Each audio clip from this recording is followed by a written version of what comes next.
If you have ever thought of traveling to Turkey and you are wondering what it's like for a Black female solo traveler, or you are a digital nomad and you're wondering about the best places to work, where to visit, this is the video for you.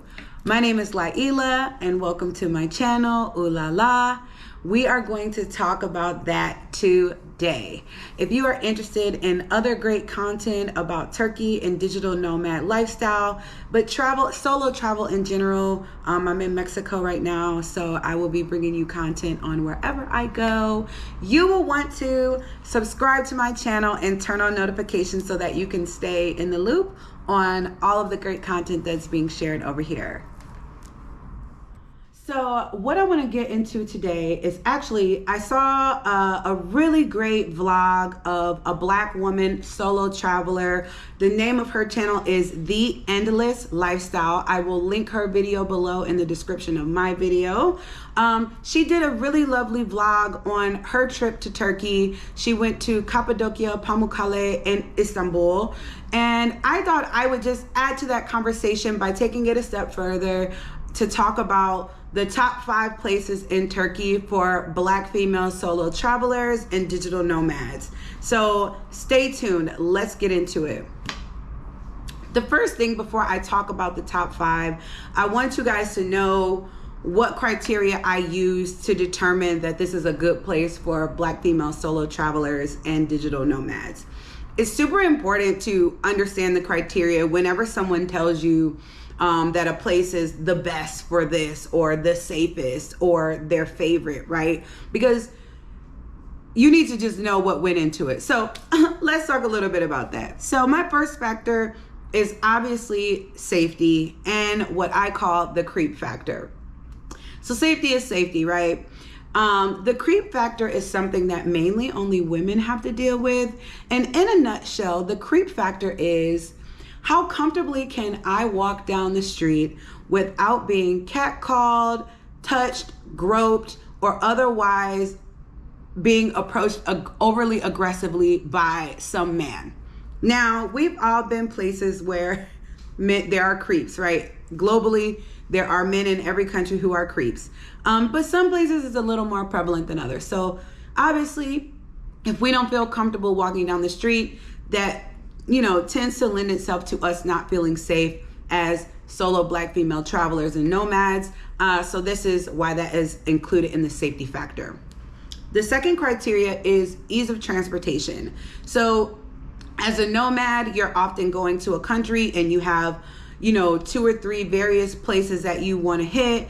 They may not be close to each other. So it's important to understand, how can I get around the country? Is it going to be easy for me? But also even in your neighborhood, is it a neighborhood that has things that I can walk to everything? Or do I need to rent a car? For the purposes of these towns that I'm going to mention to you, these provinces or whatever that I'm going to mention to you, for the most part, I wanted to factor in how easy it is to get around there.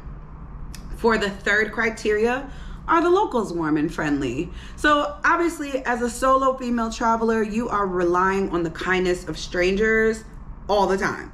So you definitely want to do a little bit of recon about just what's their attitude towards women? What's their attitude towards women traveling solo, right? Because there are places around the world where it's frowned upon for a woman to be traveling by herself without a man. And that might impact how you get treated.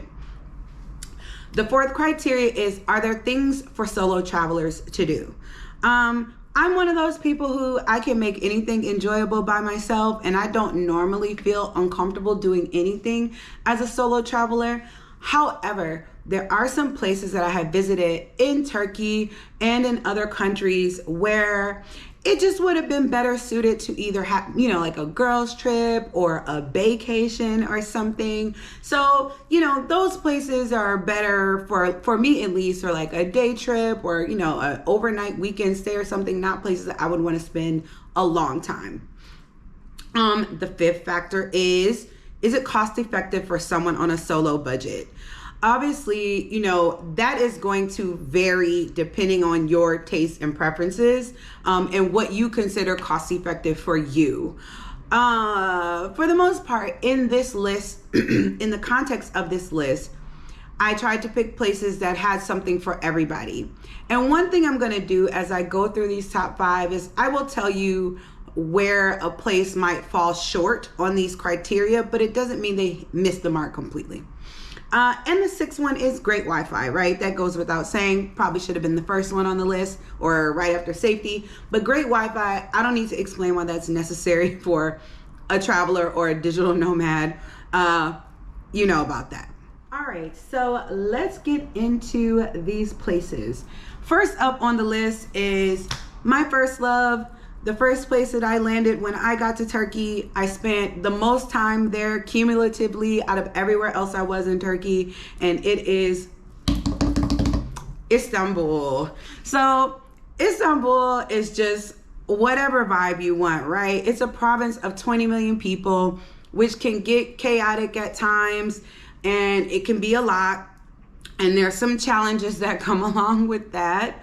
But Istanbul hits all the marks of the criteria. And you could be in Istanbul as long as you want as a solo Black female traveler or digital nomad. Great Wi-Fi, lots to do, great food, all of the above. You can be there and really, really enjoy yourself. Second on the list is actually my favorite place in Turkey, and that is Cappadocia. And Cappadocia is actually a region, and it encompasses a lot of different places. I am going to be doing some vlogs. I actually went to Cappadocia twice and once for an extended period of time. So definitely subscribe to my channel and turn notifications on so that you don't miss anything if you're interested in really deep diving into what there is to do in Cappadocia. But if you've seen lots of influencers, it seems like everybody was going to Turkey last year. They were going to Cappadocia to do the hot air balloon ride. But Cappadocia is just a beautiful place. I won't go into a lot of detail, but know that it hits all of the marks except for the Wi-Fi might be problematic for you because the hotels are carved out of caves, and unless you are at a hotel or an Airbnb that has a router specific to each room, you could run into some spottiness, some dropping, some instability, some speed issues. In my case, I stayed at 3 different hotels and I experienced the 4th one, and I had no internet problems anywhere that I was. But you just want to kind of ask about these things before you get there. And the other thing to kind of note on a side note is that the average length of stay in Cappadocia is only 2 days. So you're not going to find a lot of places that are like set up with places for you to work, because usually people aren't there that long. I didn't have any problem finding a place to work. I loved sitting in gardens working, sitting on terraces working. That was ideal for me, especially in the summertime when I went.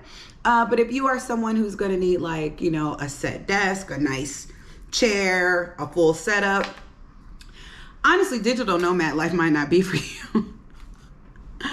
But that's for another video. But seriously, you may or may not find the, level of accommodation you might need if you really need a whole setup to work as a digital nomad. All right, so third on my list is Bodrum. And if you are not following me on Instagram, you should be. I will link my Instagram below in the description of this video. But on my Instagram, if you have been following me for a while, you will know that I spent a lot of time back and forth in Bodrum because it was just a vibe to me. And I spent 1 month there and then went back 2 more times. Bodrum owes me nothing, honey. Ooh, child. But here's the thing. I gotta be honest. Bodrum does not hit half of the criteria on the list, right? It misses the mark on cost effectiveness for a solo budget. And for it doesn't have a wide variety of, I don't know of anybody that does Bodrum on a budget. So if you're looking for something budget friendly, it's not going to be that. And you're going to need to be prepared to come out of your coins for the most part. I'm sure there's someone out there that can tell you how to do Bodrum on $5 a day. I don't know where you would be staying, and it wouldn't probably be anywhere that I would stay, but that's just my personal taste and preferences. It also misses the mark on transportation. They do have taxis. Taxis are about twice the price as Istanbul taxis. And traffic gets bad in certain months depending where it's not very easy to move around Bodrum in certain months. If you're there in off-peak season, you'll probably, and they do have areas that are walkable, but if you are in a village, the peninsula has a bunch of little villages. So if you're in a specific village and you don't have a car, just plan on probably doing the bulk of your activity in that village. And then also the Wi-Fi can be spotty depending on where you are. I didn't have any problems. Really, I had to ask my person to, that's a whole nother story, but I didn't have any problems with the Wi-Fi. But so you're probably asking, well, why did I even include it on this list? So I would be remiss to not put Bodrum on this list because it is one of the most gorgeous places I went in Turkey. I mean, honestly, everywhere was gorgeous, but it was giving little Greece. It was giving very Mediterranean. It was giving posh beach clubs. It was giving amazing cuisine of every kind. It was giving boat vibes. It was giving the sea. Like, it was just giving and giving, honey. Like, it's on this list for the food, the boat trips, and my secret little spot that I don't know what I want to call it. To call it a co-working space would be degrading. It is like a performance venue, an art gallery, a co-working space, a cafe, a garden. It's sensory overload, and it's my favorite place to co-work that I have co-worked in anywhere that I have been. So that is why Bodrum appears on this list. And if you're not working and you have a big budget, this is your vibe. But even if you don't, it's your vibe too. So fourth place on the list is Fethiye. Fethiye is my favorite place in Turkey to live. It hits all the marks similar to Istanbul with way less people and way less stress and better beaches. And one of my favorite breakfast spots is in Fethiye, and there's a really dope restaurant. I cannot wait to give you guys this content about all these places in Turkey. You really need to be staying tuned if Turkey is on your list. And even if it's not, you are going to want to go to Turkey by the time you finish watching my series about Turkey. So yes, Fethiye is a vibe. It's giving boho chic. Like, you could be in Fethiye as long as you want to be in Fethiye. There are some places around there that you might get spotty Wi-Fi. I had no problem where I was. When I do detailed vlogs and videos on my experience in Fethiye, I will be telling you all where I lived and making some recommendations to you, places where the Wi-Fi will be great, you'll be close to things, walkable, whatever. And then, okay, so rounding out this list is 30 minutes down the road from Fethiye, and it is Kaş. So Kaş is such a cute little place. The beaches are gorgeous. It's got little boho village vibes. You could be there for a while. I went twice, once for just like a weekend vacation, and then I went again for like 2.5, 3 weeks. And it falls a little short in terms of Wi-Fi and transportation, similar to Bodrum. But depending on where you locate yourself, that's not even going to be an issue. The Wi-Fi could be an issue regardless. When I was there for a long stay, it rained hard, and I literally was without Wi-Fi for a whole day and the next day. So it could be a little problematic, but I didn't even care. It was such a beautiful place. It's a great place if you just want to be somewhere kind of serene, off the beaten path a little bit, eat some good food, have some seaside vibes. It's very calm and chill, but it's one of my favorite places for a Black female solo traveler. You will feel very comfortable there, and you will definitely enjoy the beaches if that's your thing. There are ruins to explore not far from the place. not far from like city center and stuff like that. So that is why it is on the list. So a couple things. If in the criteria I didn't include something that you would have included, drop me a note in the comments and let me know what your criteria would be for considering a good place for a Black female solo traveler or digital nomad. I would love to hear your thoughts on that. And then also, if you have any questions about any of these places that I mentioned, Istanbul, Cappadocia, Bodrum, Fethiye, or Kaş, definitely put those questions in the comments. I will try to make sure that I cover them in future videos when I talk about all of those places. And you will want to do what? Subscribe to my channel and turn on notifications so that you don't miss getting your question answered. Thank you so much for tuning in today. I cannot wait to keep talking to you in future videos, and have a great day.